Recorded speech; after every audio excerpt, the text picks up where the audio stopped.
নাহিদ ইসলাম গিয়ে বলেছেন যে আমরা প্রত্যাশা করি আমরা সকল রাজনৈতিক দল একসাথে বসে আমাদের ভিতরে যে আন্ডারস্ট্যান্ডিংগুলো বা মিসকনসেপশনগুলো আমরা দূর করব, আন্ডারস্ট্যান্ডিংয়ের জায়গা আমরা আরও বৃদ্ধি করার চেষ্টা করব।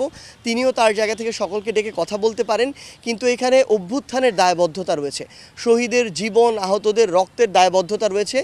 এখানে হঠাৎ করে এভাবে চলে গিয়ে দেশ কিন্তু একটা অস্থিতিশীল দিকে যাবে, যেটা আমরা কখনোই প্রত্যাশা করি না। খুব স্বাভাবিকভাবেই রাজনৈতিক দলগুলোর মধ্যে রিসেন্ট কয়েকদিনের মধ্যে আমরা যেটি দেখেছি যে বোঝাপড়ার জায়গাটাতে একটা ঘাটতি তৈরি হয়েছিল।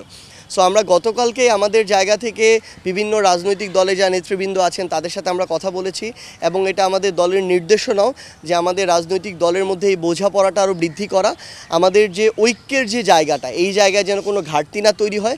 কোনো একটি নির্দিষ্ট বিষয়ে যদি আমাদের মতবিরোধ থাকে, রাজনৈতিক দলের অবস্থানগত বিরোধ থাকে, সেটা যেন আমরা নিজেদের মধ্য দিয়ে আলোচনার মধ্যে দিয়ে একটি সুন্দর একটি জায়গায় যেতে পারি, যাতে আমাদের এটি রাজপথের দিকে না যায়, যাতে মানুষের ভোগান্তি না হয় এবং অন্তর্বর্তীকালীন সরকার ঠিকমতো ফাংশন করতে পারে।